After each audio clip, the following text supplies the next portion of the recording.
Very good afternoon, Ma'am Sumitra Mahajan ji. Former Speaker Lok Sabha, the second woman speaker in the country ever since independence after Meera Kumar ji. She has been responsible for ensuring that the slogan women empowerment, that is something which is being spoken about in the global circles. India has such an exemplary person with us. We have such an exemplary position with us. Somebody as an individual, as a performer, as a politician, as a great lady leader. She is somebody who basically personifies the entire, the entire ecosystem of women empowerment to such an extent that we need not look beyond people like her. So Sumitra Mahajan ji was 8-time, member of parliament. She was from 89 to 2019. She served the parliament, former Lok Sabha speaker. She is somebody who was also the minister in the Atal Bihari Vajpayee ji's government, and she donned the ministries of communication, HRD, and I think health, if I correctly remember. Petroleum, CNG, yeah, petroleum.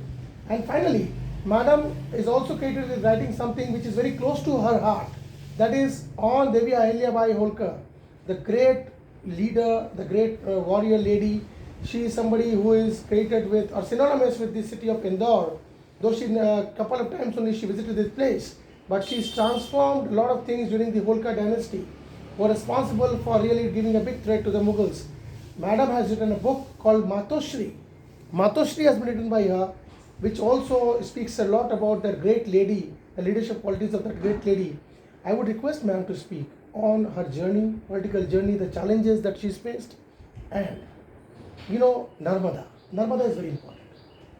She's somebody who knows Narmada like no one else. Probably not very few people know more than Narmada about her. It's the lifeline of Madhya Pradesh, just like the Ganges is for most of the country. Madam इन सब विषयों पर आप थोड़ा सा प्रकाश डालें और ख़ास करके कैसे ये राजनीतिक आपका सफ़र शुरू हुआ इस विषय पर जाने, और कैसे वो शुरू हो के 543 सांसदों को आपके हिसाब से उठना बैठना पड़ा, ये समझना बहुत ज़रूरी है। देखो, राजनीतिक सफ़र, मैंने कोई राजनीतिक सफ़र करके जीवन की शुरुआत नहीं की, सबसे पहली बात। लेकिन हाँ, बचपन से मुझ पर आरएसएस के संस्कार। मेरे पिताजी संघ चालक थे। मैं कोकण की कोकण, महाराष्ट्र का कोकण एरिया। और कभी कभी मैं मजाक में कहती हूँ मैं परशुराम क्षेत्र से हूँ। भगवान परशुराम की जो जीत थी ना, कि सब तो दान दे दिया, जीत दिया और दान दे भी दिया, और अपने लिए फिर अलग से भूमि निर्माण की, जिसको आज की आपकी भाषा में आप रेक्लेमेशन कहते हो। ऐसा मेरा मानना है कि भगवान परशुराम ने उस समय समुद्र को हटा करके वो एक प्रकार से रेक्लेमेशन करके कोकण भूमि निर्मित की, क्योंकि जो जीती थी वो सब भूमि दे दी वापस, तो अपने लिए तो स्व सामर्थ्य पर अपनी ज़मीन तैयार करना। मैं उस कोकण की हूँ, ऐसा मैं मानती हूँ। संस्कार तो है ही साथ में लिए, मगर मेरा शुरू से झुकाव राजनीति वगैरह नहीं था, लेकिन सामाजिक कार्य के प्रति था। मुझे कुछ करना था, ये बचपन में, क्योंकि घर में वही देखा था। और एक तो शिक्षा के प्रति मेरा बहुत प्रेम था। तो जब हुआ ये, भाग्य कहाँ का ले जाता है, मगर आपका अगर अपना कोई ऐसा एक तयशुदा मार्ग हो तो भाग्य आपको उस पर ले जाता है, सब मैं मानती हूँ। क्योंकि मैं जब 8 साल की थी तो मेरी माताजी शांत हो गई। मैं जब 15 साल की थी, 15वें में 16वें में प्रवेश किया, मान लो 15 साल की, क्योंकि 11वीं में थी, तब मेरे पिताजी 15 साल पिता शांत हो गए। और फिर 11वीं पास करके मैं हमारे गांव में आगे था भी नहीं कुछ, और कहाँ रहे, क्योंकि हमारे बड़े भाई भी सब मुंबई शिफ्ट हो गए थे। कोई नौकरी कर रहा था, कोई कुछ। मेरे से छोटा भाई पढ़ रहा था, लेकिन वो भी संस्कार मेरे ऊपर था। जब मेरे पिताजी बहुत बीमार थे और अब उनको हॉस्पिटलाइज करने की, मुंबई ले जाने की तैयारी हो गई, तो लगा ये 2 बच्चों को रखेगा। मेरी बड़ी बहन उनके साथ बोली, उसका 11वीं हो गया था। मेरे एक बड़ा भाई पढ़ने के लिए मुंबई था, बाकी बड़े भाई नौकरी के लिए मुंबई में थे। तो इनको अकेले गांव में रखे कैसे, चिपड़ों में। तो एक स्वयंसेवक थे जो मेरे पिता को पिता जैसा ही मानते थे। तो वो संघ के स्वयंसेवक शिक्षक थे। शिक्षक तो आपको मालूम है, सामान्य शिक्षक स्कूल में, मगर उन्होंने पिताजी को कहा इसमें सोचने की क्या बड़ी बात है, मेरे बच्चे हैं, मेरे बच्चों के साथ ये 2 बच्चे रहेंगे। और हम उनके घर रहे। मैं 1 साल रही, मेरा भाई छोटा 2 साल, क्योंकि वो पीछे था मेरे। मैं 11वीं के बाद मुंबई आई, और आप जानते हो मेरे नौकरी तो करते थे मेरे भाई दोनों तीनों, हम एक 8 भाई बने। वो नौकरी तो करते थे मगर साधारण थे ना, कोई ऐसे बड़े ये नहीं। मगर मुझे पढ़ने की बहुत इच्छा थी, तो मेरे सबसे बड़े भाई ने कहा चलो मैं 1 साल का तुम्हारा कॉलेज का खर्च उठाता हूँ, तुम कॉलेज जाओ, होशियार हो, समझदार, तुमको सीखने की बड़ी ललक है। मगर होते होते 1 साल भर बाद स्थिति ऐसी आई कि घर के लोगों ने कहा नहीं, पढ़ाना मुश्किल है, नहीं पढ़ा सकते, बाकी की भी जिम्मेदारी है। अब ये होने के बाद, मगर देखो मैंने जो कहा ना, भाग्य ने साथ दिया। मुझे लगा अब मेरा एजुकेशन बंद हो जाएगा, मगर इच्छा तो थी कि मुझे तो पढ़ना है। मगर मैंने टीचर्स डिप्लोमा शुरू किया, थोड़ी बहुत ट्यूशन शुरू कर दी, लेकिन बाद में मुझे अकाउंटेंट जनरल ऑफिस में नौकरी लग गई। और जैसे ही मुझे अकाउंटेंट जनरल ऑफिस में नौकरी लग गई, मैंने कहा अब तो मैं पढ़ सकती हूँ, मेरी फीस मैं भरूंगी। उन्होंने भी करके लोगों ने कहा कोई बात नहीं। तो मैंने अगेन ज्वाइन किया कॉलेज। सुबह कॉलेज जाती थी, 6 बजे के पहले ही घर से निकल जाती थी, 7 से 10 कॉलेज करती थी, और 10 बजे 10:05 की लोकल ट्रेन पकड़ करके ऑफिस जाती। ये मेरा पूरा उस समय का एक ये रहा। फिर आ गई बात 2-3 साल बाद कि शादी करना। तो मैंने घर वालों को एक ही बात बोली कि देखो वो सब ठीक है, वो ढूंढने लगे कि कोई अच्छा है मुंबई का लड़का, तो वो वही उसके अनुसार कोई अच्छी नौकरी है, ये है, इसे भी नौकरी है, दोनों ठीक रहेंगे। तो मैंने मेरे काका को एक बात बोली, मैंने कहा मेरी बात मानोगे क्या? बोले क्या है? मैंने कहा कुछ भी हो जाए, मुझे मुंबई का लड़का नहीं चाहिए। मुंबई का क्यों नहीं चाहिए? मैंने कहा मुझे ज़िंदगी भर नौकरी नहीं करना, मुझे कुछ करना है, मैं समाज का काम करूँगी और शांति से करूँगी, मुझे यही मुंबई का लाइफ नहीं। और मैं अगर मुंबई में शादी करूँगी, कितना भी ऑफिसर लड़का आप देखो, मेरी नौकरी चलती ही रहेगी, मुझे ये जीवन नहीं पसंद। तो बोले कोई बात नहीं, तुम्हारी मर्जी। और देखते देखते ये इंदौर में मैं आ गई, शादी करके, शादी के बाद इंदौर आ गई। ये वकील थे तो मेरे भी पिताजी वकील थे, मुझे उसमें कोई बड़ा नहीं लगा। शादी के बाद यहाँ जब आई तो मेरे सास ससुर से बहुत प्रेम किया, एक दूसरे माता पिता मिल गए समझो। उन्होंने मेरा एजुकेशन भी आगे का, यहाँ में MA LLB सब कुछ किया मैंने। यहाँ आने के बाद कॉलेज जाती, बच्चों को वो हमारी सासू जी संभालती थी, तू जा कॉलेज, यानी इतना सब कुछ। और यहाँ मैंने सामाजिक कार्य शुरू। ये सब होते होते 1975 में आपको मालूम है इमरजेंसी लग गई, और उस इमरजेंसी में जो भी अन्याय अत्याचार हुए और एक प्रकार से प्रजातंत्र आहत हो गया। मैं तो वो सब पढ़ती थी, क्योंकि मैं तब तक मैं राष्ट्र सेविका समिति में भी जाती थी, शुरू से रामायण पे प्रवचन करती थी, विवेकानंद जी के जीवन पे प्रवचन करती थी। तो ये सब देख करके मेरा भी मन आहत था कि क्या हो रहा है। मैंने 1975 में कुछ काम करना, लोगों की मदद करना, जो जेल में हो उनकी मदद, ऐसे काम शुरू किया सामान्य तरीके से। मगर लोगों के ध्यान में आए कि इस महिला में कुछ है, काम करती है, प्रवचन भी अच्छा देती है, जो भी है। और धीरे धीरे लोगों के नजर में कि अच्छे भले करके, मेरे ससुराल वाले भी कोई मना नहीं करते काम करने की। और फिर जब कॉर्पोरेशन चुनाव हो गए, कॉर्पोरेशन के चुनाव में भी मैंने जितना जमा उतना काम करा। मैं राजनीति में करके नहीं करा, मदद करी, जो महिला कैंडिडेट थी उनके लिए मदद करी। तो मुझे एल्डरमैन चुना गया, नहीं आप करोगी काम अच्छा। तो घर के लोगों ने कहा ठीक है करो। इसकी थोड़ी थोड़ी शुरुआत हो गई मेरी। फिर आ गया 85 में, जब तक मैं डिप्टी मेयर बन गई। वो गुण देख के उस समय होता था, मैंने किसी के सामने गई नहीं थी कि मुझे कुछ करना है, बनना है, कुछ भी इच्छा नहीं। मुझे डिप्टी मेयर भी बनाया गया। उस समय आपको याद हो 84 में राइट हो गए थे, उसमें भी मैंने बहुत जा करके मदद करिए, सब कुछ काम तो करती ही थी। 85 का चुनाव विधानसभा का और उस समय हमारे भाजपा की कोई स्थिति बहुत अच्छी थी, ऐसा नहीं, बहुत ज़्यादा हारते ही थे। तो मुझे कहा आप विधानसभा चुनाव लड़ो। मैंने कहा मैं कहाँ लड़ूँ, मेरे पास कुछ नहीं, हमारा साधारण परिवार है और घर वालों को भी कोई बहुत अच्छा लगता है, ऐसा नहीं मेरा जाना राजनीति करना, और मेरे पास पैसा नहीं, कुछ नहीं। बोले नहीं लड़ो, आप लड़ सकती हो। मुझे कुशाभाऊ ठाकरे जी, ये कहो कि वो मेरे मेंटोर थे। अच्छा। वो मुझे, हाँ, कुशाभाऊ ठाकरे ही मुझे धीरे धीरे राजनीति में लाए और हमारे घर के लोगों का कुशाभाऊ ठाकरे पर बहुत विश्वास था।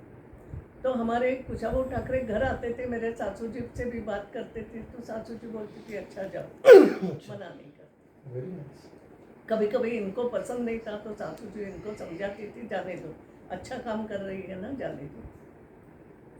कहना ये है कि 85 का चुनाव जब मुझे लड़ने के लिए कहा गया, उस समय मेरे सामने जो व्यक्ति था, जो उस समय के मध्य प्रदेश सरकार में गृह मंत्री होता था और बहुत माना जाता था, सब बातों में माना जाता था। आप इंदौर वालों को पूछो तो कहेंगे, तो सबको लगा कि, और वो भी बोलता था ये कौन महिला क्या लड़ेगी मेरे सामने।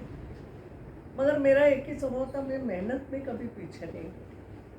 विधानसभा में मैं, मेरे जो भी जो कार्यकर्ता हमारे साथ थे, पैसा तो हमारे पास था नहीं, भाजपा के समय कहाँ पैसा था, मगर हम डोर टू डोर तीसरे मंजिल तक जाते थे चढ़ के। इतनी मेहनत उस समय की और भी लोगों का सहयोग अच्छा मिला उस समय, सभी प्रकार का सहयोग मिला। और वो सामने वाले को जो लगता था कि मैं तो 25,000 से यूँ जीतूंगा, ये है क्या, कुछ भी नहीं, तो वो केवल 3,000 से जीते। हार तो कोई मेरी होना।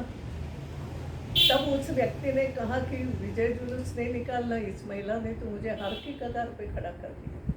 तो मेरी पहचान बनी, मेरा ये सब कहने का उद्देश्य कि मेरी राजनीति में एक पहचान उस समय बनी कि शी कैन फाइट वेल, वे मेहनत करती है, मैं मेरे मेहनत से थी।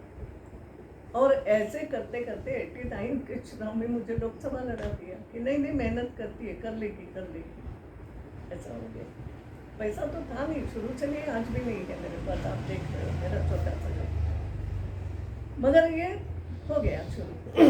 मेरे पास संघ के संस्कार थे, राष्ट्र सेविका समिति के संस्कार थे, ये बात तो उतनी ही सही है।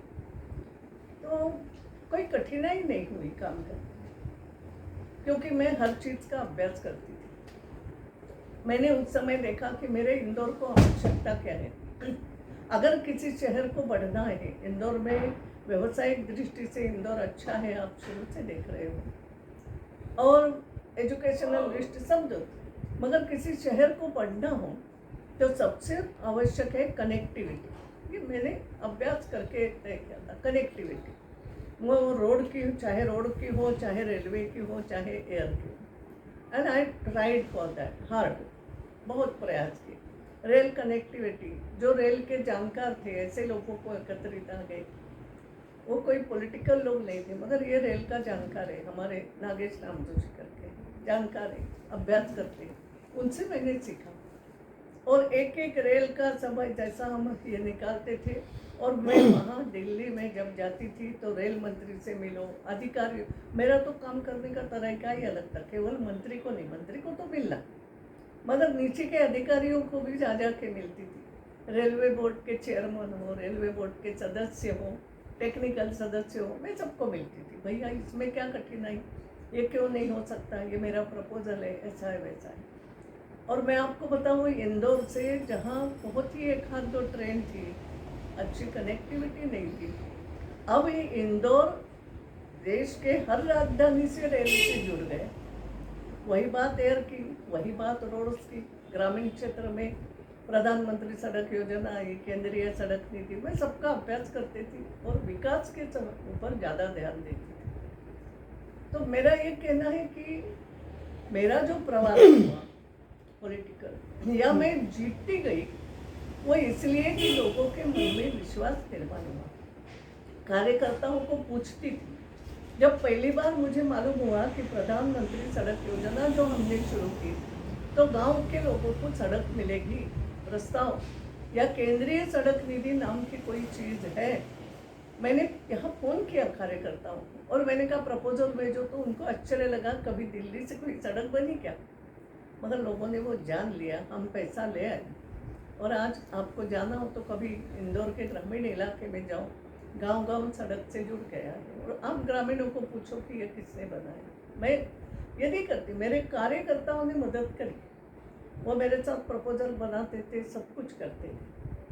और मुझे लगता है ये जो काम करने के मेरी पद्धति थी, कार्यकर्ताओं को साथ लेकर के, तज्ञों को, विषय के तज्ञों के साथ चर्चा करके, वो मेरे काम आ गई और जीतती चली गई। हाँ, आपने जैसे कहा कि एक महिला को आना है, उसमें क्या है। महिला हूँ तो अभी कोई महिलाओं की तरफ देखने का दृष्टिकोण बड़ा साफ है ऐसा तो है नहीं, मुझे मालूम है। लेकिन आपको कैसे क्या रहना है समाज में, ये मुझे रामायण की सीता ने सिखाया है कि रावण के घर वो अगर रह सकी हिम्मत से, धैर्य से, तो मुझे क्या, आसपास कोई रावण तो है नहीं, ठीक ठाक लोग हैं। थोड़े बहुत गड़बड़ है तो उनको मैं ठीक कर सकती हूँ। मेरे चेहरे पे तेज होना चाहिए, मेरे विचार सशक्त होना चाहिए, तो कोई तकलीफ नहीं, ये होता गया। फिर मेरा एक आदर्श जो था, जो आपने पूछा, हालांकि कठिनाई भी आई। हमारे एक चुनाव, हमारे एक कार्यकर्ता बैठे हैं यहाँ पे, राजेश अग्रवाल, एक कोई है, आप उनसे पूछो। एक चुनाव ऐसा आया मेरे जीवन में कि हमारे अपने लोगों ने, ये जो होता है ना, पार्टी के अंदर ही विरोध, भयानक विरोध करा, भयानक विरोध। मेरी जिद इतनी ही थी उस समय कि मुझे आकर के अगर तुम बोलते कि आप मत लड़ो, हमारी इच्छा है, या मैं छोड़ देती, मुझे क्या करना। मगर ऐसा नहीं, पीछे से बार नहीं सहन करना। तो वो जो भी कुछ हुआ, बहुत अच्छे से चुनाव लड़े हम, और इतने प्रहार हो गए कि मेरे घर के लोगों पे भी हुआ, मेरे बच्चों पर भी हुए, जो भी हो, 2-2 पेज की ऐड देना, क्या जो जो करना वो सब कुछ, पैसा भी खर्च हो। लेकिन मैं जीत गई, जीती बहुत कम अंतर से। अभी तक लाख लाख से जीतती थी, तो वो एक जीत मेरी हुई 11,000 से। तो मैं थोड़ी जिद्दी भी हूँ। मैंने उस समय, ये 2009 की बात है, अगला चुनाव 2014 में आया, वो तब तक तो मैं सोचती थी सब कुछ हो गया, मंत्री रह गई सब, नहीं। मगर ये 2009 के चुनाव में मेरी जीत को उभार दिया।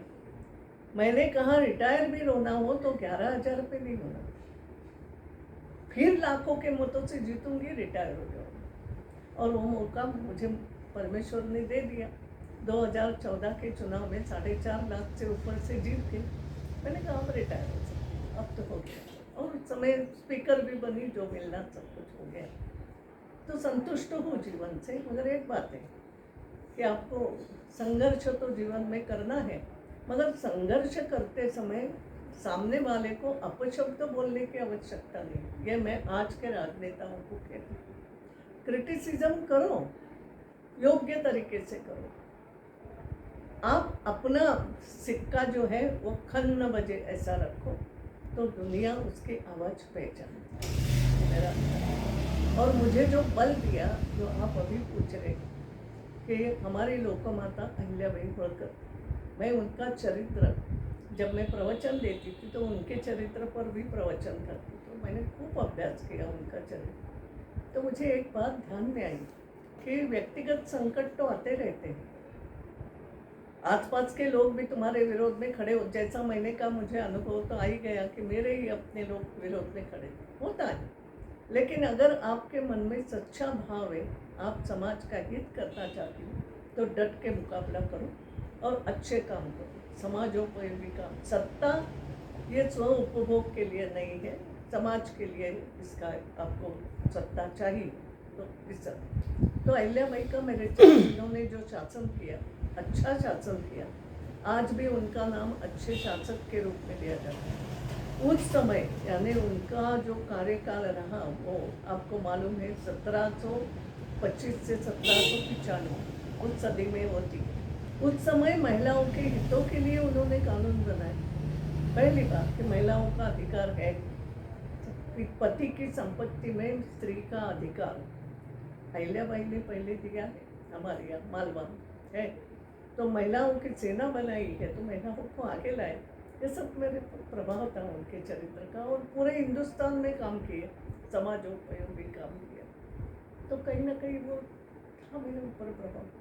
तो अहिल्याबाई मेरी आदर्श तो रही, मेरे गुरु जो है वो भी उन्होंने मुझे मेरे पिता के संस्कार, मेरे सास ससुर जो ताकत से मेरे पीछे खड़े रहे, और सबसे बड़ी बात तो मेरे पति, शुरू में उनको पसंद नहीं था साहब मेरा राजनीति में, लेकिन जब उन्होंने देखा इसमें कर्तृत्व है, तब उन्होंने मान लिया, बोले नहीं तुझ में कुछ तो है, तू कर काम, मैं हूँ तेरे लिए पीछे। ये सब होता है, तो मैं कहती हूँ ये मेरा भाग्य अच्छा समझो कि नहीं, ये सब पता चला। अच्छा, ये आज के ज़माने में जो वुमेन एम्पावरमेंट, नारी सशक्तिकरण की जो बातें होती हैं, उनमें जो आप बातें बता रही हैं, उन बातों को कमज़ोरी की संज्ञा प्रदान की गई है।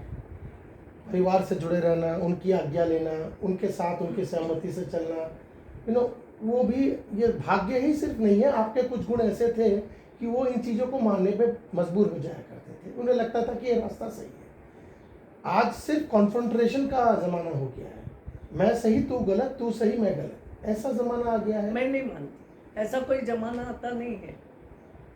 मैंने इसलिए कहा ना कि जमाने में वही तो आपको टिके रहना है, तो टिके रह सकते हो ना। हमारे पास ऐसे आदर्श फिर किस लिए है? हम उनको भगवान बोलते हैं, नर से नारायण बन सकता है, ये हमारी संस्कृति में कहा गया है ना। तो वो किस लिए? यूं थोड़ी कहा गया। राम खुद कहता है मैं दशरथ पुत्र राम हूँ, वो अपने आप को भगवान नहीं कहता, लेकिन हाँ राम से राम भगवान बन गए ना। आज हम उनको भगवान मानते हैं। या अवतार क्या होता है, संत क्या होते हैं, मनुष्य ही होते हैं ना, और उनको भी सब संकट आते। तो देखो ये अभ्यास करते हुए मैं समझती कोई क्या हो, मगर मेरा दूसरा भी कहना है, हम वुमन एम्पावरमेंट की बात, एम्पावरमेंट किस लिए, आपको शक्ति किस लिए चाहिए? आखिर में आपको शक्ति चाहिए अपने आसपास को बांटने के लिए। एक स्त्री होना, माता होना, माता क्या होती है आखिर? माता अपने बच्चों के लिए सब कुछ करती है, कभी सोचती नहीं है कि मुझे रिटर्न में क्या मिलेगा, ये नहीं सोचती, मगर फिर भी माता का सम्मान है हमारे इसमें। तो गृहिणी, सचिवा, सखी, ये सब जो शब्द है हमारे लिए, वो शब्दों का अर्थ क्या है? जोड़ना ही है ना। परिवार का अर्थ क्या है?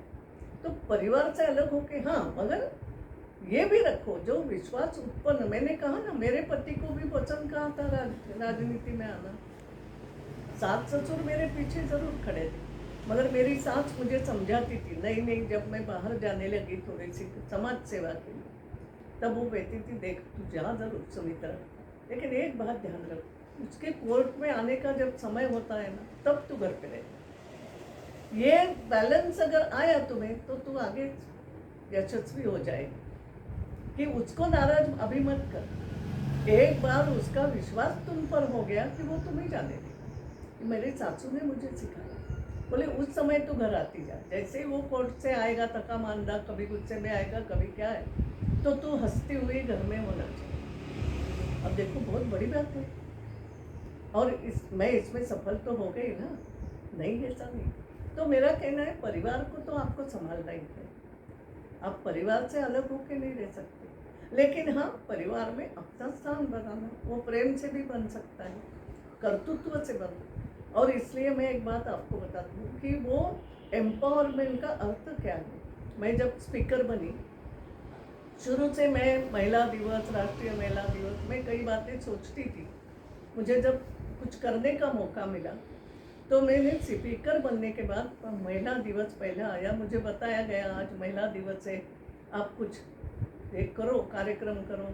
पहले ध्यान में नहीं आया, 8 मार्च को तो मैंने एक छोटा मोटा कार्यक्रम तो कर लिया, फिर मैंने कहा ये नहीं होता है। सोचते सोचते अगले साल मैंने महिला MLA और महिला MP उनकी 2 दिन की कॉन्फ्रेंस करी और उसको नाम दिया empowered women empowering the nation.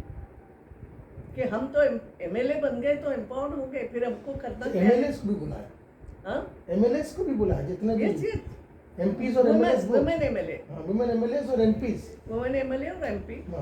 देखो जो स्पीकर होती है लोकसभा की, वो स्पीकर ऑल इंडिया स्पीकर्स की अध्यक्ष होती है। तो सभी स्पीकर से संपर्क किया, समझ। हमारी इसमें प्रस्ताव रखा, सब कुछ ये किया। कहाँ हुई संगोष्ठी ये जो? दिल्ली में और कितने लोग करीब आए? क्या? 2000? आए थे। 2000 महिला 2000 महिला तो कितनी नहीं थे होंगी? महिलाएं, मगर उसमें मैंने एक और काम भी किया। सभी मुख्यमंत्री महिला पूर्व की अभी की, उनकी भी कोशिश करी। तो शीला दीक्षित आई थी, हमारी अभी जो राज्यपाल है आनंदीबेन आई थी, अच्छा, वसुंधरा, जो उस समय पूर्व की भी जो थी, जजेस पूर्व के, उनको भी बुलाया था मैंने। प्रतिभा ते पाटिल राष्ट्रपति, उनको। अच्छा वो भी आई? हाँ बिल्कुल, क्यों नहीं आना, ये तो महिलाओं का मामला है, कोई पार्टी का थोड़ी दे, स्पीकर ने करा है। और फिर बांग्लादेश की स्पीकर 2 दिन रही उसमें, मुझको बहुत अच्छा लगा। महिला शिरीन चौधरी, क्या नाम उनका, तो वो भी आई और अच्छे से। फिर वो सब देख के अगली बार लोगों ने ये कहा कि आप केवल महिलाओं का क्यों करती हो, पुरुषों को भी बोला। मैंने कहा ठीक है। फिर अगली साल हमने MLAs MPs का किया, मगर उसमें हमने ये कहा, हर स्पीकर को कहा कि ऐसा करो, फिर 10 या 12, बड़ा प्रदेश हो तो 12-15, नहीं तो 10, ऐसा कुछ आंकड़ा तय करके उसमें महिलाएं जरूर होना चाहिए। ऐसे MLAs को आप ही भेजो, आप अपने सिलेक्ट करो और भेजो, मुझे कुछ को मुझे जो क्या। तो ऐसा भी हमने 2-3 का वर्ग किया था। उसमें मुझे हमारे नीति आयोग ने पूरी मदद करी थी, मैं तो स्पीकर को सबने मदद करी। मैं आपसे कल जो डिस्कस कर रहा था रानी लक्ष्मीबाई की जन्म स्थान के बारे में। अभी हमारे देश में इतनी महान औरतें रही हुई हैं, हर सदी में रही हैं, आज भी हैं, कल भी होंगी। लेकिन उन लोगों का जो अचीवमेंट्स हैं, उनकी जो उपलब्धियां हैं, उनको हम सराहें और उसके पहले जागरूकता क्रिएट करें, एक जो देश के राष्ट्रीय लेवल पे कम से कम, उसके बाद वैश्विक लेवल पे, ताकि इंडिया को जो लोग, भारतवर्ष को जो लोग सोचते हैं कि ये वो बस स्नेक चार्मर्स का देश है, ऐसा ना सोचें। यहाँ पर लेडी वुमेन लीडर्स 1858 ही सिर्फ नहीं, उससे पहले अहिल्याबाई रही। एजुकेशन में सावित्रीबाई फुले का नाम पता नहीं कितने लोग जानते होंगे, लेकिन आप और हम जानते हैं। लेकिन अगर मैं सड़क पे बाहर निकलूँ, स्टैचू लगे इन दो। हाँ, सड़क पे बाहर निकलूँ, अब जहाँ तक स्टैचूज की बात आती है, स्टैचूज तो मैंने अभी जो मेरा तजुर्बा है, जिस मोहल्ले में भारत रत्नों के स्टैचू हैं, उस मोहल्ले में 100 में 90 लोग उनका नाम नहीं जानते हैं। ये मेरा तजुर्बा व्यक्तिगत तौर पे रहा है। लेकिन मैं यही आपसे जानना चाहता हूँ कि आज की जो महिलाएं हैं, उनके लिए आपका क्या संदेश है ब्रीफ में? क्योंकि अब जो गंगा बह रही है, मीडिया ने बहुत बड़ा रोल प्ले किया है, फॉरेन एजेंसीज ने, वेस्टर्न वर्ल्ड ने, पाश्चात्य सभ्यता ने, इन सब चीज़ों के कारण जो आज जो हमारे वुमेन एम्पावरमेंट, नारी सशक्तिकरण की जो व्याख्या है, सब जो ये जो पूरा तरह समीकरण है, वो एक बदल सा गया है, जहाँ पर तू मैं और मैं सही तू गलत वाला जो हिसाब है, और तू मतलब कि यहाँ तक कि अगर सुमित्रा महाजन, लेकिन अगर मैं आप पूछूँ आपकी शादी के पहले का क्या आपका सरनेम था, क्या था आपका सरनेम, ये हमें पता भी नहीं, कहीं विकिपीडिया में भी नहीं मिलता है। इनफैक्ट हमको खोजना पड़ता है, लेकिन अब पता है कि सरनेम्स भी साथ में ही है। देखो मुझे एक बात बताओ, सरनेम से क्या होता है? शादी के पहले के तुम्हारे संस्कार। मैं जैसे बोल रही हूँ कि मेरे संस्कार मेरे पिताजी से लिए, उसको मैंने उजागर किया। करना क्या है आखिर में? मैं केवल मेरा सरनेम में साठे महाजन हूँ, लगाने से नहीं होता है। अगर साठे से मुझे जो संस्कार मिले हैं, उसमें महाजन के संस्कार भी मिला करके मैं कुछ मेरा कर्तृत्व दिखाऊं। और कर्तृत्व दिखाना यानी हर महिला को राजनीति में आना चाहिए ऐसा नहीं है। आप अपने घर में दिखा सकती हो। आप अगर शिक्षक है तो आप शिक्षक के रूप में दिखा सकती हो, जिस रूप में है। देखो ये खाली सरनेम लगाने से बात नहीं होती है। आज आप देखो तो अहिल्या माता के वंशज कौन कहाँ दिख रहे हैं? क्या नहीं है? मगर मैं हूँ ना उनकी वंशज। अगर मैंने उनके संस्कार पालन किए तो मैं कहूँगी मैं हूँ ना, मैं कर ले सकती। ये बड़ी महिलाएं जो है आज झांसी की रानी, उनके वंशज कौन क्या है? कहीं पे दिखते नहीं है। मगर हम भारतवासी जो जो मानते वो बोलते हम भी झांसी की रानी के वंशज है। बात तो ये बड़े लोगों का जो बड़ा ओरा रहता है, जिसको ओरा बोलते हो ना आजकल तुम लोग, तो वो जो उनका प्रकाश है बड़ा, हम उसको बोलते हैं उनका व्यक्तिमत्व का, उनके कर्तृत्व का प्रकाश है। उस प्रकाश के छाते में जो आते हैं, जो वो प्रकाश की एक किरण भी ग्रहण अगर करते हैं और अपने जीवन में उतारने का प्रयास करते हैं, तो हो गया उनका नाम। नाम लगाने से नहीं होता, नाम को प्रकाशमान करते आना चाहिए, संस्कार दिखाते आना चाहिए, संस्कार अपने आप में ढालते आना चाहिए। मैं बहुत उसमें अलग, खाली उससे क्या होता है, और आप कुछ भी नहीं करती हो तो खाली नाम लगाने से मैं ये भी हूँ, मैं वो भी हूँ, ये भी बोलने से कुछ नहीं होता। और जहाँ आप हो वही अच्छा का, हर कोई जाके मंत्री नहीं बन सकता, मगर मैं अगर वोटर हूँ तो मैं जागरूक वोटर हूँ, और मैं 10 जागरूक लोगों को जागरूक वोटर भी बना सकती हूँ, जागरूकता ला सकती हूँ। अगर मुझे कुछ अच्छी बातें मालूम है, मैं उसको देने की कोशिश करूँ, पढ़ने का, क्योंकि बिना पढ़े आपको इतिहास नहीं मालूम पड़ेगा। तो इतिहास समझने की कोशिश, संस्कार समझने की कोशिश सामान्य महिलाएं भी करती रहती है और करती रहना चाहिए। देखो, ये बातें कभी नष्ट नहीं होती है। जो बड़े लोग काम करके गए, कोई आज उनको जाने या नहीं जाने, सालों बाद, मैं कल ही एक इसमें पढ़ रही थी, कोपरनिकस। हम कोपरनिकस का सिद्धांत मानते हैं, अब मेरे पढ़ने में वास्तव में उस पर से मैं ग्रहण करती हूँ। कोपरनिकस ने जो लिख के रखी थी किताब, पब्लिश भी नहीं हुई, किसी को नहीं, उनके जाने के कई साल बाद वो लोगों के सामने आई। उनका सिद्धांत तो धीरे धीरे लोगों ने अपनाया था पृथ्वी के और सूर्य के बारे में, मगर जो पूरा उन्होंने लिख के रखा था तो कितने कई साल बाद आगे आया। तो होता है ये। मैं देखो, ये आपकी पर्सनल व्यक्तिगत जीवनी में आपने सैक्रिफाइस, एडजस्टमेंट, स्ट्रगल, इन सब चीज़ों के बारे में हिंट बताया ब्रीफ में। अब आपने जो एडजस्टमेंट किया उसके पीछे गाइडेंस भी था आपकी सासू माँ का, आपकी मदर इन लॉ का, और आपके हस्बैंड जो है वो टिपिकल इंडियन मेल मेंटालिटी, उनके काफ़ी अपने व्यूज़ थे, उनकी रिक्वायरमेंट्स थी, लेकिन आपने एडजस्टमेंट किया, सेक्रीफाइस किया, सबमिशन मैंने भी किया और उन्होंने भी किया। ये बात मैं जानना चाहता हूँ, ये बात उन्होंने हमेशा मैं सबको बोलती हूँ, आप जब विवाह करते हो, यही जानना है, तो विवाह दोनों का होता है ना, एक का नहीं होता है, तो दोनों की एडजस्टमेंट उन्होंने कैसे नहीं करी। मैं रात निकल के चली जाती थी, कई बार ऐसे होता था, तो उनको घर में जो मिलता था वो कभी खाना बनाने वाली बाई बना के खिलाती थी, खाते थे। मैं आने के बाद भले ही मैं मेरा कुछ उनको खिलाती, वो बच्चों को तब संभालते ही थे, ससुर जी की मदद से संभालते थे, मगर संभालते थे। तो देखो, ये एडजस्टमेंट है दोनों की, और सबसे बड़ी एडजस्टमेंट है, मैं जो बोलती हूँ, पति पत्नी में होना चाहिए एक दूसरे के ऊपर विश्वास। मेरा विश्वास है तुम पर, जाओ अच्छा करो, और अगर कुछ गलत हो जाएगा मैं बताऊंगी। ये जब वो बोलते थे तो मेरा भी जो रिस्पॉन्स था कि बिल्कुल मैं अच्छा ही करने की कोशिश करूंगी, अगर जिस दिन आपको लगे मैं कुछ गलत कर रही हूँ आप बता देना, मैं मेरी गलती सुधारूंगी।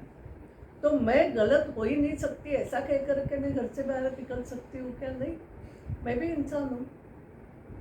तो ये एडजस्टमेंट दोनों की है, एक की नहीं।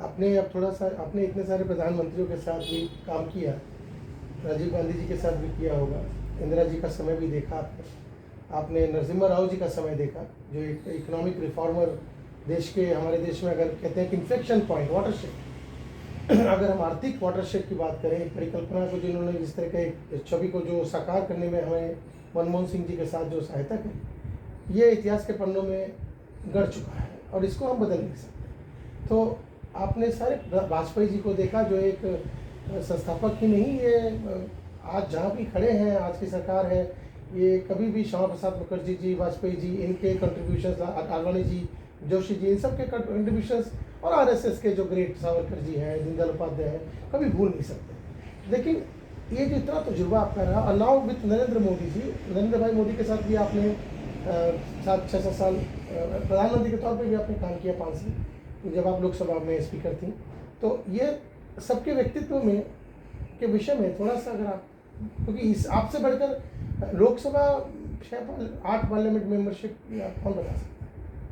थोड़ा प्रकाश। अगर मैं कहूँ तो दो वाक्यों में अगर कहना चाहूँ तो मैंने 89 में शुरुआत करी एनएबीपी, तो उसके पहले नेहरू जी थे, मैंने बहुत कुछ उनको देखा है, खाली छोटी थी मैं, तो देखा है, केवल जाना है। इंदिरा जी इमरजेंसी के तो- समय भी आपने देखा बहुत करीब से। हाँ, इंदिरा जी को मैंने देखा, उनकी कार्यपद्धति। बात इतनी है कि मैं अच्छा काम कर रही हूँ और मैं ही अच्छा काम कर सकती हूँ, इसमें बड़ा फर्क आता है। बस उससे ये थोड़ी गड़बड़ है, ठीक। काम तो अच्छा, ठीक है। ठीक है ना। और उसके बाद वीपी सिंह राजीव जी के बारे में, राजीव जी के साथ भी तो राजीव जी का समय आपने देखा। राजीव जी का समय क्योंकि रहा जो बहुत आप छोटा। एक- एक हाँ। बात मैं कहूँगी, सरल व्यक्तिमत्व था, मगर राजनीति में बहुत नए थे। और हाँ? इस नए थे राजनीति में, हाँ, सरल व्यक्तित्व था। और सरल व्यक्तिमत्व, वैसे सरल थे, मैंने उनको भी देखा हुआ है। और उसके लिए वो परिपक्वता आने से पहले ही हो चली। उनका ये नहीं था, ऐसा नहीं, समर्पण भाव था, उनका कुछ करने की इच्छा होती, इसलिए टेक्नोलॉजी की तरफ जो उनका झुकाव था, मगर कुछ करने का ज़्यादा मौका ही उनको मिला नहीं, क्योंकि पहले जब बने 84 से आगे, तो तब उनको बिठाया गया था। मुझे नहीं लगता, हाँ संजय गांधी होते तो बात अलग कि वो राजनीति में माँ के साथ थे, कैसे थे क्या थे बात अलग थे, मगर राजीव जी का कुछ नहीं था ऐसा। वो तो अपने में और अपनी दुनिया में थे, अपने परिवार में थे, और इसलिए सोनिया जी भी नहीं चाहती थी राजनीति में आना, और वो आए ऐसा भी नहीं था, ठीक है, मजबूरी में आना पड़ा। तो इसलिए उन्होंने कुछ कोशिश तो करी, मगर उनको समय नहीं, ना समझने का समय मिला, ना करने का। मैं सच बताऊं तो मन में इच्छा जरूर क्योंकि देखो, एक पॉलिटिशियन, प्रधानमंत्री ये बात खुल के बोले, इसमें मैंने कहा वो सरल थे। उनके भाषण में जब उन्होंने बोले, जिसका फायदा हम बहुत उठाते, कि हम दिल्ली से 1 रुपया भेजते हैं तो 15 पैसे लोगों तक पहुंचते हैं, बाकी बीच में गायब होते हैं। नहीं, ये भ्रष्टाचार की बात कबूली, एक प्रकार से सरलता से कबूली। कहाँ वो सरल था, तो ऐसे थे, इसलिए मैं क्या ज्यादा वीपी सिंह बाकी साहब, के तो बहुत थोड़े। वीपी सिंह साहब जो थे, ये इनके वीपी समय सिंह में जो जी को हुआ, देखो, उनका भी एक तयशुदा राजनीति लेके चल के नहीं चलता है, और इसलिए हम देखते हैं कि अटल जी लोगों के दिलों में बस गए थे। मैं कहती हूँ, अटल जी एक ऐसा प्रधानमंत्री था कि हिंदुस्तान के गांव-गांव के लोगों की इच्छा से बना प्रधानमंत्री, ऐसा मैं उनको बोलती। गांव-गांव में घूमे थे, तो जैसे अटल जी चाहिए, ये चाहत हिंदुस्तान के गांव-गांव में हो सकती थी, इतना मतलब उनका एक मेहनत है। क्या मैंने आज तक किसी के मुंह से और अटल जी के विषय में कोई निगेटिव नहीं सुना। ये कैसे संभव होता है? नहीं, वही तो मैंने कहा, मगर केवल इतना है, उनको इतने दलों को संभालते संभालते चलानी पड़ी, वो भी उन्होंने सहजता से संभाली, और समय आने पर वो ताकत से बोलते भी थे। जो उनका वाक्य फेमस हो गया, जब इनका इस्तीफा ये आया था, अविश्वास प्रस्ताव का सामना कर रहे थे, मैं तो बैठी थी वहाँ पे, तो जो स्टाइल उनकी थी, मैं जा रहा हूँ वापस आने के लिए, ये जो आत्मविश्वास दे के गए, बहुत कुछ बात होती है। तो एक, और उनके समय ये प्रधानमंत्री सड़क योजना वगैरह योजना उनके समय ही शुरू हो गई थी, और नाम उन्होंने, देखो ये भी व्यक्ति का गुण है, कभी अपना नाम नहीं। अपना नाम नहीं दिया, जैसा बोलते थे वैसा किया। नरसिंह राव जी की मैं इनकी बात कहूँगी कि नरसिंह राव सबको साथ के रखते थे, वैसे बोलते कम थे, मगर अप्रिशिएट करते। मुझे कई बार उन्होंने अप्रिशिएट किया था, अच्छा बोलिए आप, लिख के देते थे। और उन्होंने मनमोहन सिंह जी को करने दिया, तो प्रधानमंत्री का ये भी था कि सहयोगी को करने दो, नया कुछ करना चाहते थे तो करने दिया, मगर उनको भी पार्टी से बहुत कुछ साथ मिला होगा, ऐसा मुझे लगता नहीं। और बाद में तो वो सिद्ध भी हुआ कि उस व्यक्ति को क्या कैसा संबंध। तो ठीक है, जो भी कुछ हुआ। मनमोहन सिंह जी भी हम जानते हैं कि व्यक्ति को आप 10 प्रकार से रस्सी से उल्टा बांधो, हो फिर गया। बोलो नरसिम्हा राव ने जो किया उसका ठीक उल्टे हिसाब से काम हुआ। नहीं, मैंने बोल रही हूँ ना कि रस्सी से उसके बांध के रखो और एक करो। और अब मोदी जी के लिए लोग कह रहे हैं उल्टा हो गया। अब मैं मोदी जी पे आती हूँ कि मोदी जी एक ऐसा व्यक्ति बन गए, एक तो काम करते करते इस पद पे पहुंचे, अनुभव बहुत है उनका, विरोध का भी है मगर काम का भी है, क्योंकि संघ के प्रचारक से और संगठन के काम से निकले हुए व्यक्ति हैं।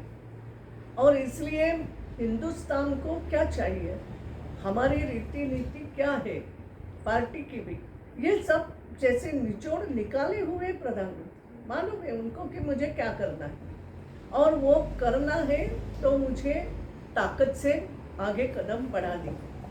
तो मैं तुम कहती हूँ कि वो समझदारी से पहला भाषण जो उनका था, कभी किसी प्रधानमंत्री ने एक छोटी सी बात जो पूरे हिंदुस्तान का दिमाग बदल सकती है, ऐसी बात उन्होंने प्रधानमंत्री के रूप से लाल किले से कही। आपको याद हो तो, जो स्वच्छ भारत की कल्पना, तो मन में सबके था कि स्वच्छता हो, मगर कोई प्रधानमंत्री आह्वान करे तो वो गांव के बैठे हुए व्यक्ति के दिलों तक बात पहुंच गई कि स्वच्छता तो हमारी बात है, छोटी बात है, मगर उस छोटी बात का जीवन में कितना बड़ा महत्व है। ये सब एक ऐसी शुरुआत उन्होंने करी और उसके बाद तो कई निर्णय लिए जो वो दिखाता है कि एक तो इस व्यक्ति का दृढ़ निश्चय, उस व्यक्ति की समझ जिसने हिंदुस्तान को समझ लिया ऐसे, और दृढ़ता से, और बहुमत है इसलिए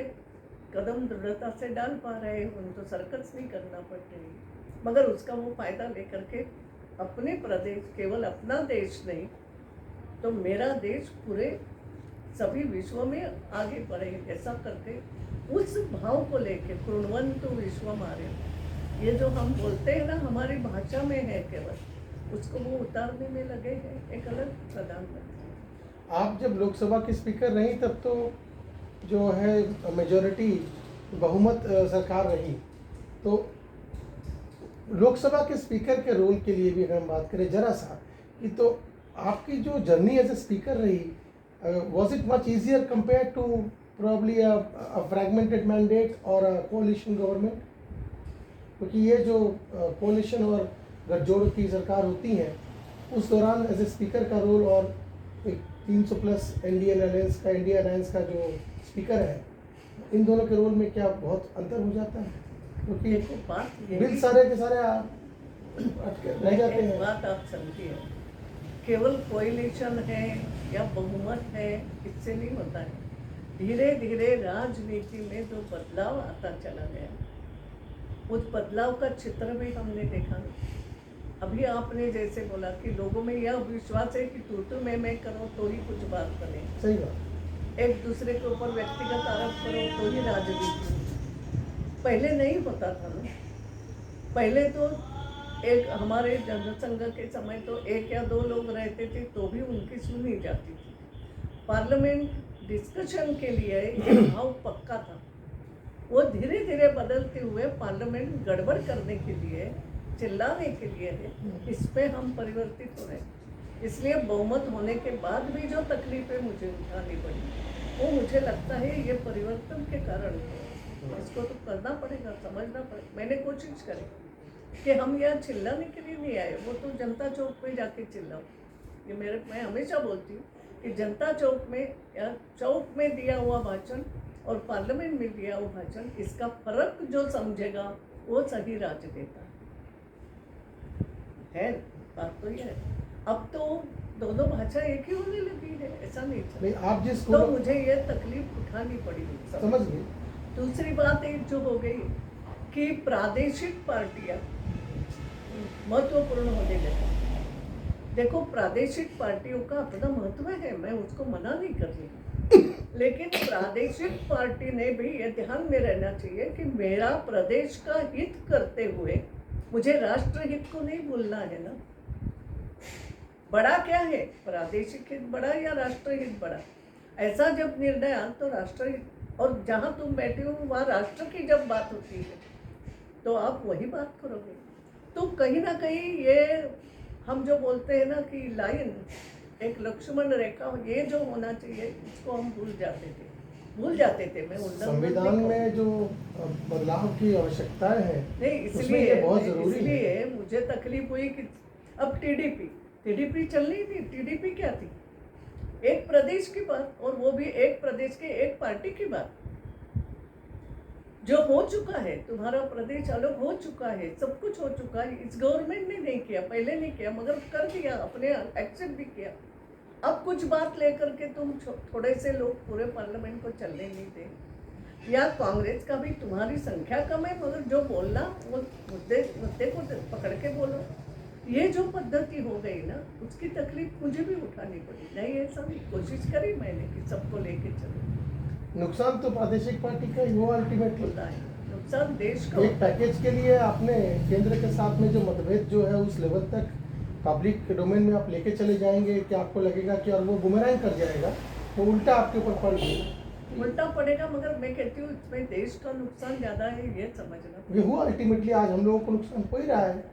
और ये जितना रीजनल और फ्यूडलिस्टिक इशू, जितने फेडरल इशू और फेडरल इशू जितने भी ज़्यादा उजागर होंगे, नेशनलिज्म तो अब इसीलिए संविधान में जो बदलाव है, लिस्ट के जो कॉन्करेंट लिस्ट और ये स्टेट लिस्ट है ना, मगर उसके अनुसार काम होना चाहिए।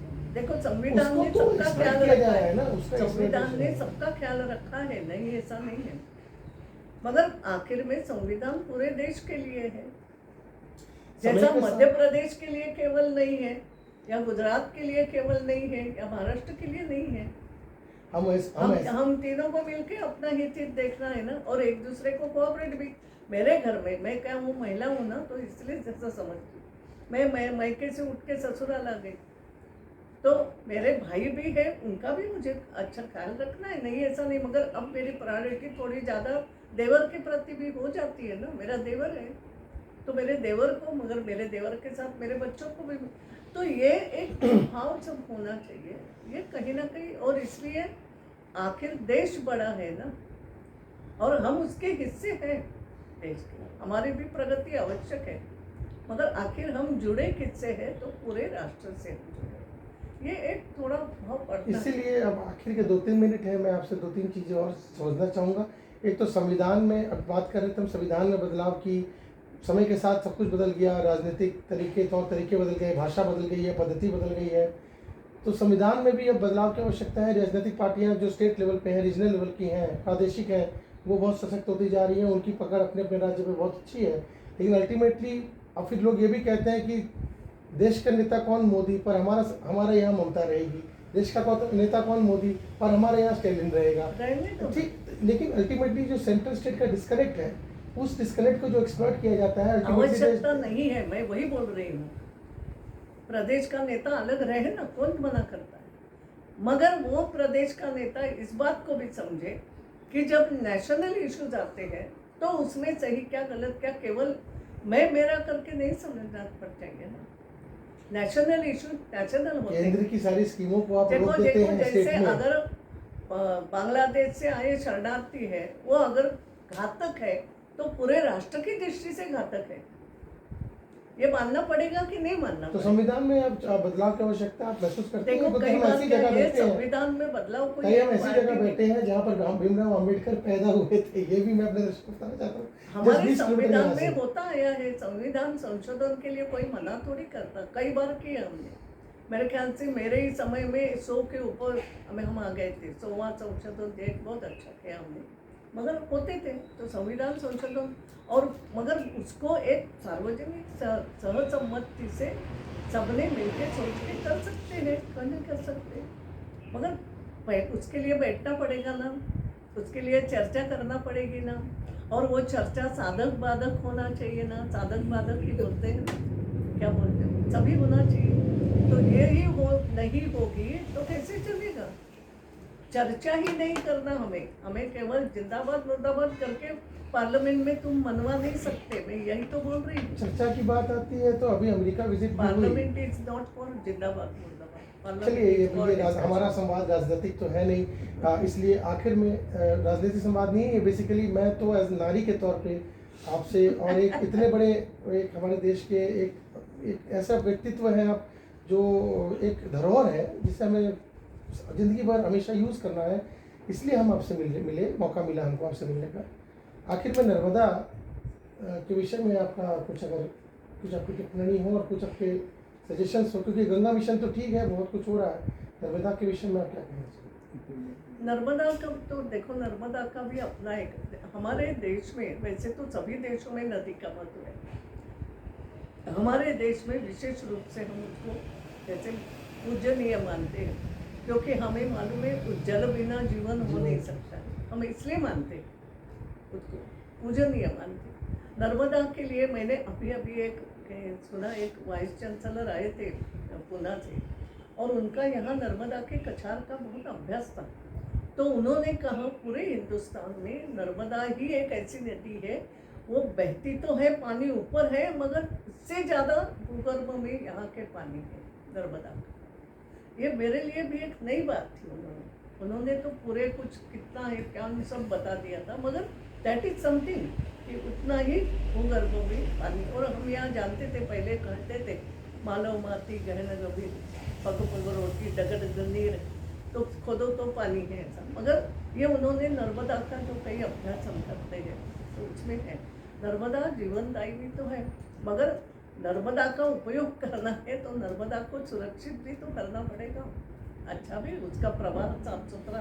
वही बात गंगा की है, और वही बात एक माँ की भी है। आप गंगा माता बोलते हो तो मैं हमेशा बोलती हूँ वही बात माँ की, वही बात स्त्री की है।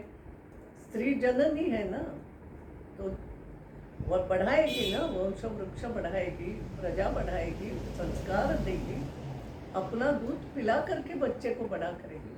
तो उस जननी का भी तो ध्यान रखना पड़ेगा ना, कैसे रखोगे? उसका सम्मान नहीं करोगे तो कैसे चले? नारी का सम्मान केवल कोई एक आकृति का सम्मान नहीं है, नारी के आकृति का सम्मान नहीं है, नारी के अंदर नर भी छिपा हुआ है। तो पूरा एक प्रकार का पूरा विश्व छुपा हुआ है, वो जननी है। जैसे हम नदी को बोलते हैं, वो नदी जल ही जीवन है, वो जीवनदायिनी है। तो ये दोनों की मैं हमेशा ये करती हूँ बहुत ये। तो इसलिए, और नारी होने का गर्व भी इसलिए नारी ने भी रखना चाहिए कि मुझे देना है ना आगे, तो देने वाली कैसी होना चाहिए ये मुझे सोचना है। मैं अगर देने वाली हूँ, मैं जन्म देने वाली हूँ, मैं कुछ निर्माण करने हूँ, तो मुझे कैसे होना चाहिए ये मैंने सोचना है। और सामने वाले ने ये सोचना है कि अगर जीवन ज्योति कायम रहना है तो इसकी भी आवश्यकता है, उसकी भी है, दोनों की, दोनों मिलके हमको। मगर ये महत्वपूर्ण है, और इसको वैसे कैसे रखना चाहिए, इसको मैंने कैसे सम्मानित रूप से देखना है, तो ये परस्पर होता है। तो नारी का जीवन भी इसी प्रकार होगा, और ये खुद नारी ने भी सोचना चाहिए, स्त्री ने भी। हमें किसी की बराबरी करने की ज़रूरत नहीं है, जो हम में है, क्या ताकत है वो हमें पहचानना है, और मुझे क्या देना है, और देने के लिए मेरे पास क्या हो सकता है, वो कैसे आ सकता है, ये सोचना। मैं बहुत बहुत धन्यवाद करता हूँ आपका, क्योंकि आपने जिस विषय और जिस भावना से हम आपसे मिले, हमें लगता है कि जो एक लिमिटेड समय में जो बातें हो सकती थी, आपने उन सारी बातों पे बहुत अच्छे प्रकाश डाले। और ये जो आपका संवाद है, ये इसमें से बहुत अच्छी चीज़ें सीखने को मिली, जो कि मुझे लगता है कि आने वाली पीढ़ी को इससे सीखने को बहुत कुछ मिलेगा। और हमारे जो पॉलिसी मेकर्स हैं, जो हमारे जो गवर्नमेंट ऑफिशियल्स हैं, डिसीजन मेकर्स हैं, सिविल सोसाइटी हैं, संस्थाएं हैं, जो इन विषयों को ड्राइव कर रही है, उनको भुना रही है, और मतलब टू दैट एक्सटेंट कम से कम वो आपसे इन चीज़ों को सीखेंगी, तो आने वाले समय में फ़ायदा कितना होगा इस बात पता नहीं, लेकिन हाँ, नुकसान होने की कोई मुझे गुंजाइश नहीं है। धन्यवाद। आपने ये कहा है धन्यवाद कि नुकसान नहीं